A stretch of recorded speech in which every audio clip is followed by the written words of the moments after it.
everyone, and thank you for joining this section. Maximize efficiency using Minitab Workspace and Minitab Statistical software to amplify output and meet critical demand. My name is Chen, and I'm the solution architect for Minitab in the Asia-Pacific region.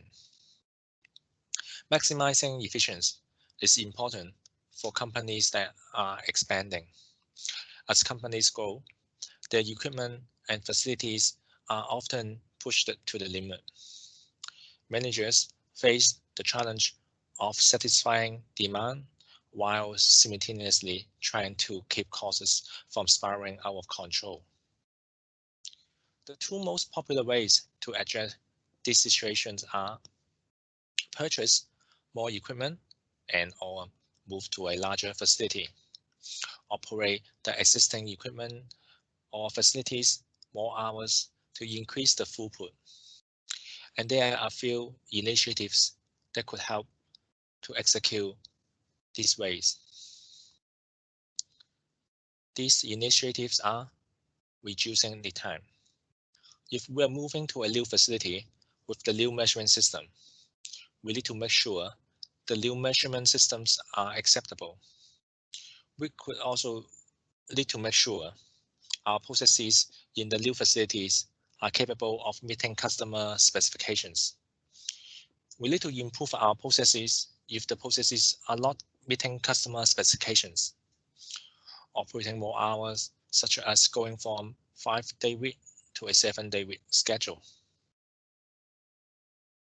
In this section, I'm going to show you how to use Minitab Statistical software and Minitab Workspace to complete our tasks. I mentioned quite a few initiatives in the last slide. I'm going to show you a solution that uses Minitab Statistical software and Minitab Workspace as an example of how to use these two sets for the initiatives I have mentioned.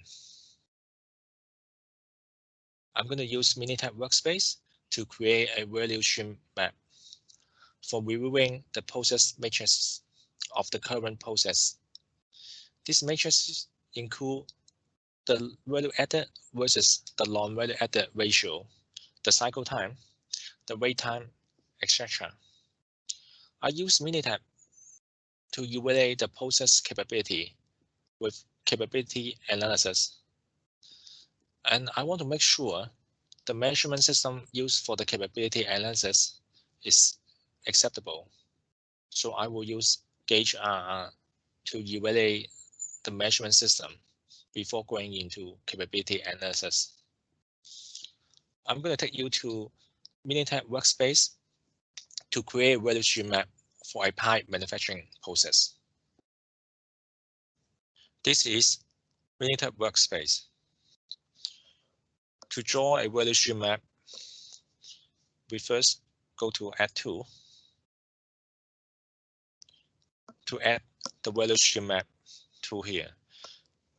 As you can see here, we had a lot other tools to choose from. We had the form tool, we had the analysis capture, process map, and some of the brainstorming tools, fishbone diagram, CD tree, idea map, and we also have a simulation tool, the Monte Carlo simulation. To go to the value stream map here, we have 3 options here. I will choose this 4-part process template because that's closest to my value stream map. For this pipe manufacturing process, it is a 5-part process. So I use a 4-part process template. That's going to be the easiest one for me to modify, finish my value stream map without having the need to start everything from scratch. The first thing I'm going to do is to create some space for my 5th process box. I'm going to move this out on the side so that I have the space to add my process box.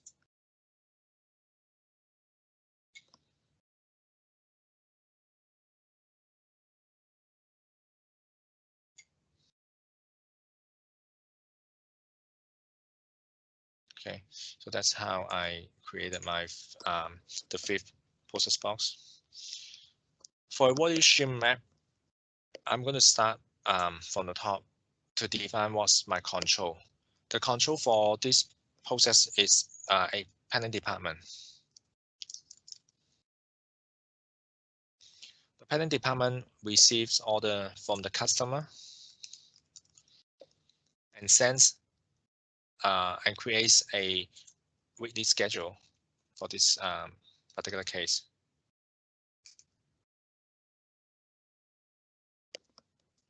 To the supplier. This supplier then sends the raw material to the production line based on the release schedule. When the raw material arrives at the production line, it's going to go through a period of waiting. So I'm going to remove this inventory box to put in the shift for the waiting. And I'm going to define the wait time to be 7 days, because that's the wait time that it would take for the raw material to arrive at the production line before it start to enter to the process. Here is my first process step, which is the welding. And I'm going to input the cycle time for this process. The cycle time is 5.15 minutes for the cycle time. And we can see the cycle time is shown here. This is a time ladder which shows the time that related to the process cycle time, our lead time. They're all being captured by the time ladder here. And the time that's above this line here is the related to the non-value added activity time. The time that's below this line here is the value added activity time. So the 5.15 minutes cycle time is a value added activity time, because that's the time that it takes to make the for this welding process for making the pipe. So this is a value added activity time. Whereas the waiting, which has no value to the finished product, so that's a non-value added activity time. On the end of the time ladder, we can see there is a summary box which shows us the total cycle time and the lead time. As we input the information to each process box, the time will be captured and automatically calculated in this summary box here. Another important time that we often use for the value stream map to evaluate how well our process is the takt time.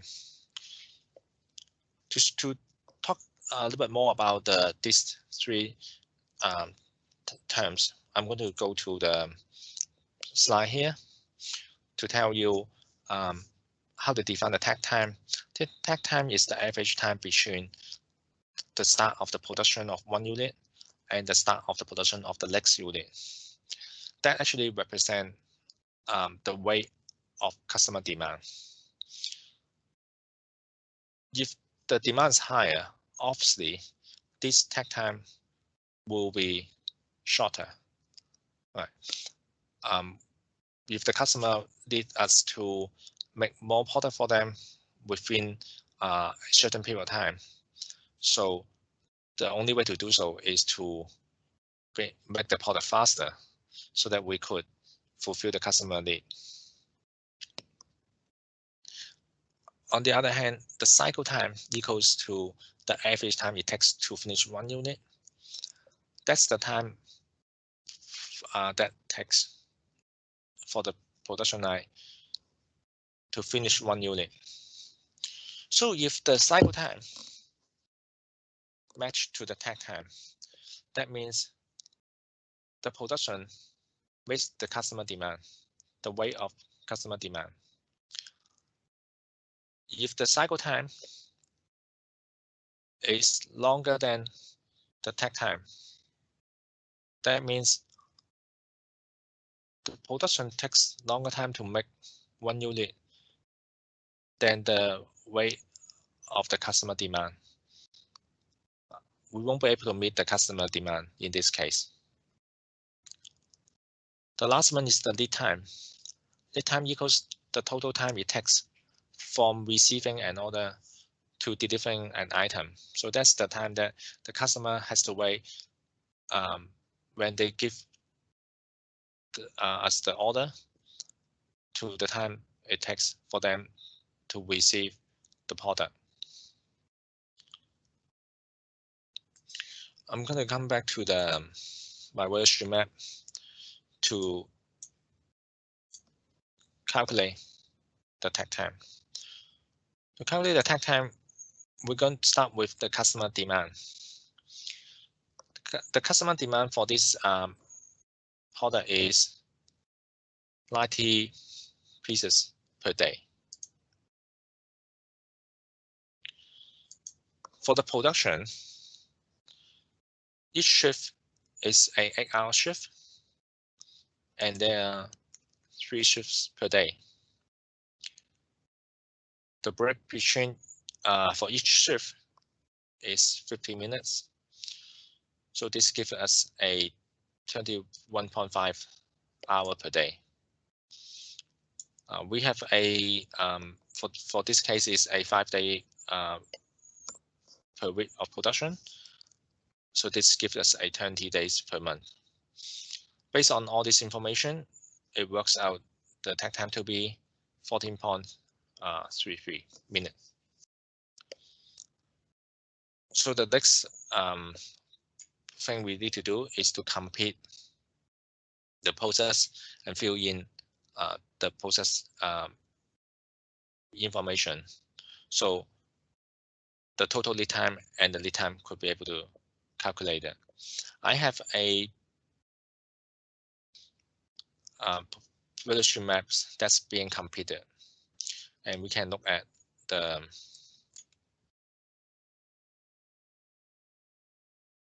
total cycle time for the process. That is 17.7 minutes. As we can see, that's higher than the takt time. The lead time is 7.049 days. So what is what problem we can see from this piece of information is the cycle time is higher than our takt time. So that means we have to work to do to reduce the cycle time for our process.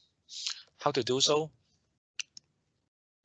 That's why we actually need to do a value stream map, because the value stream map gives us the opportunity to identify how we could able if there's any opportunity in a process that we can make improvement. And usually we will use the Kaizen burst symbol to represent improvement opportunity.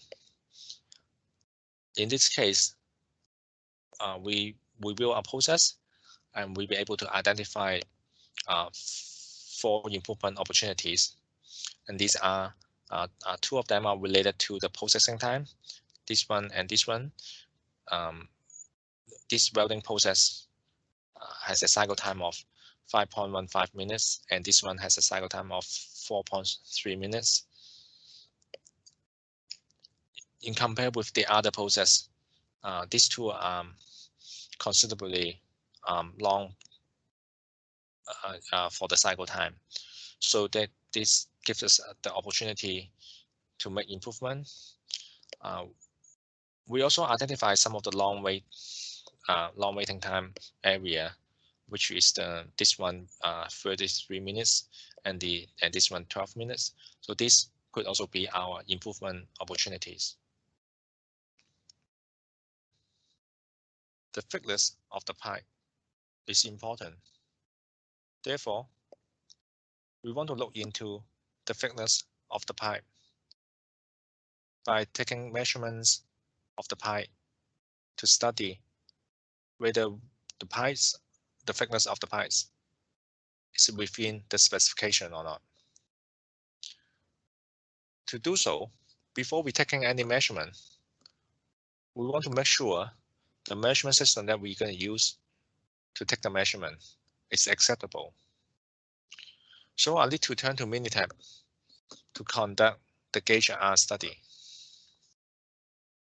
Let me switch to Minitab.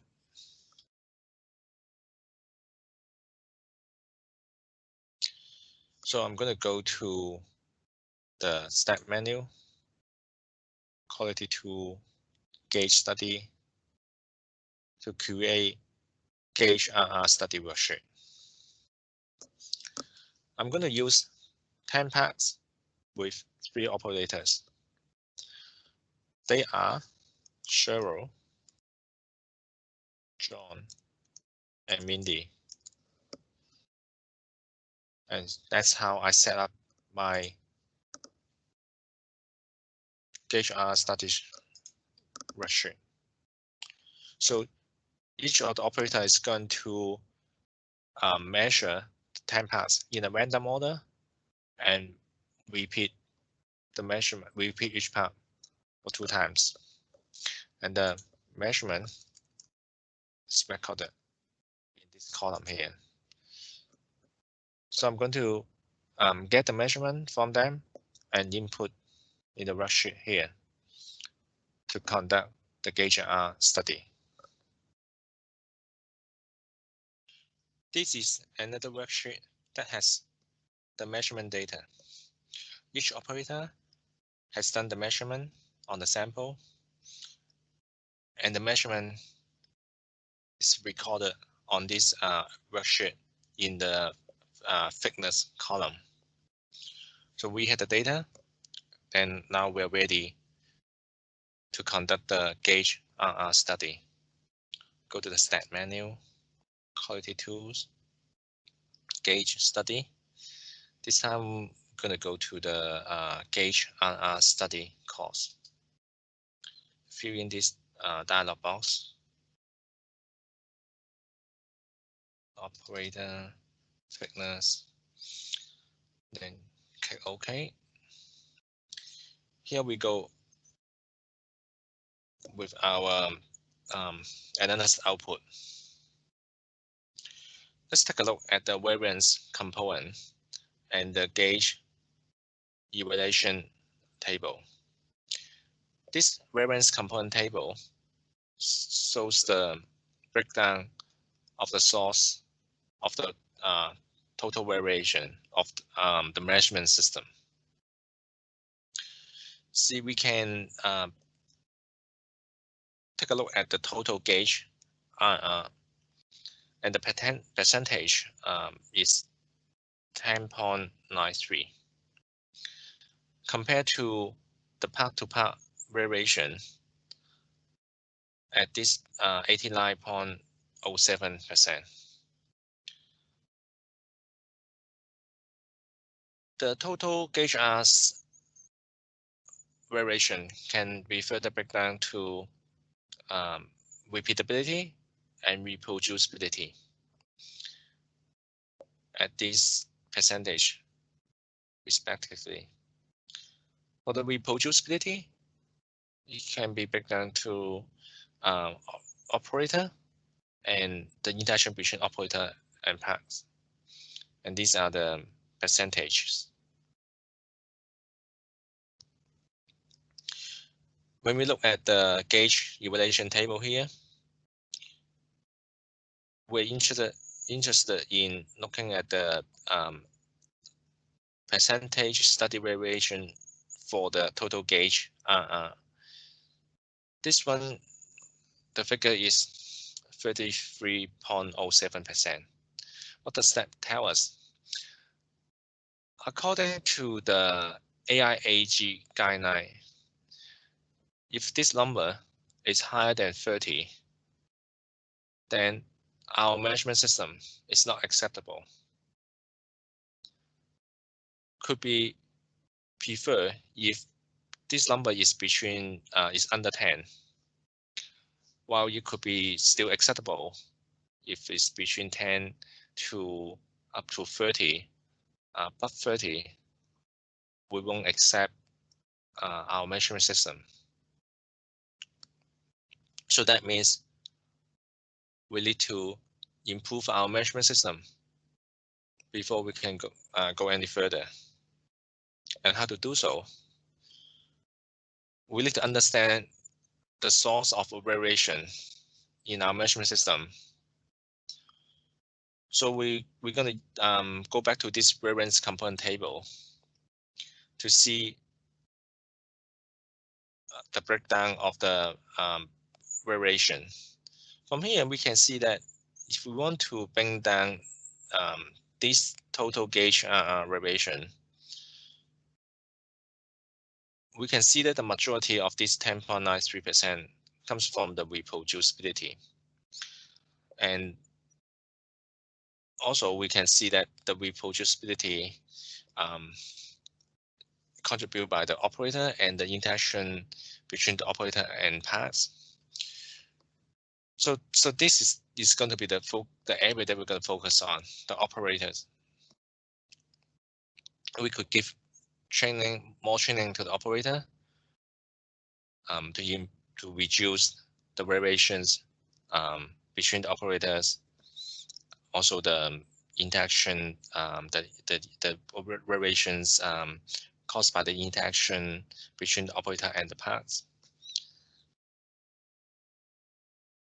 Then, only if we've been able to improve our measurement system to an acceptable level, then we can move forward to perform the capability analysis. I could also like to show you these charts here. These charts are the visualizations of the tables above. For example, these two charts tells us the repeatability, and these charts tells us the reproducibility. So also we could be able to find the insights from these visualizations to understand more about the variations, the source of variations in our measurement system. So let's assume this measurement system has been improved to an acceptable level so that we can move forward to evaluate the process capability. So we turn to this worksheet here. In order to evaluate the process capability, we are taking measurement on the thickness of the pipe. This is critical to the customer requirement. So we are taking measurements in subgroups of 5. So we had a total of 50 subgroups here, and each subgroup has 5 measurements. So we collect data in subgroups, and then we put it in the worksheet here. Then we are ready to perform the capability analysis. So we go to the set menu, quality tools,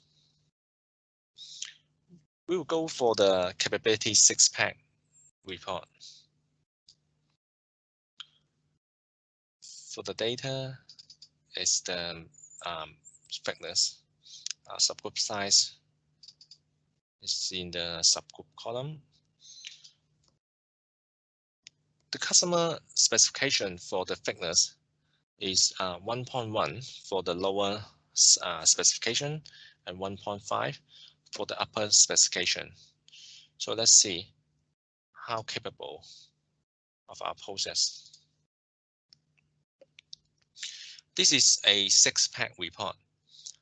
Therefore, you can see there's 6 items in this 6-pack report here. We have the X-bar chart and the range chart. We can see from these 2 charts that our process is stable because there's no special cost variations in a process. There's no red points in the chart. Also, our range chart has no red points on it, so we could say that this process is stable, as you can see here, and also the upper control limit and the lower control limit are acceptable. Then we can go to this normal probability part to see whether our data is normal. When we see all the points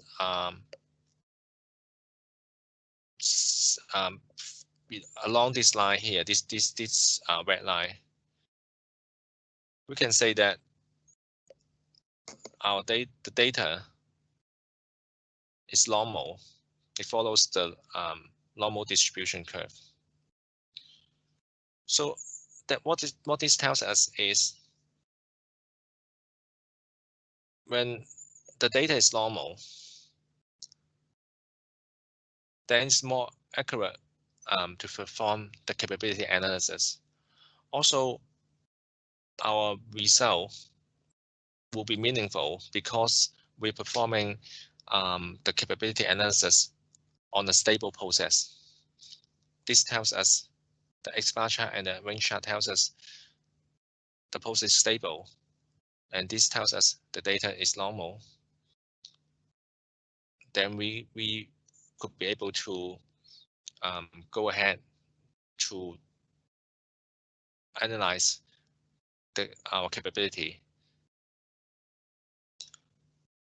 So this is how we use the 6-pack report, and from here we know that we could dig a little bit deeper into the capability analysis report to find out how capable our process is. So we go to the quality tools again, and then go to the capability analysis normal. Going to fill in the dialog box. Again, our lower spec is 1.1 and the upper spec is 1.5. So this is our process capability report for the thickness.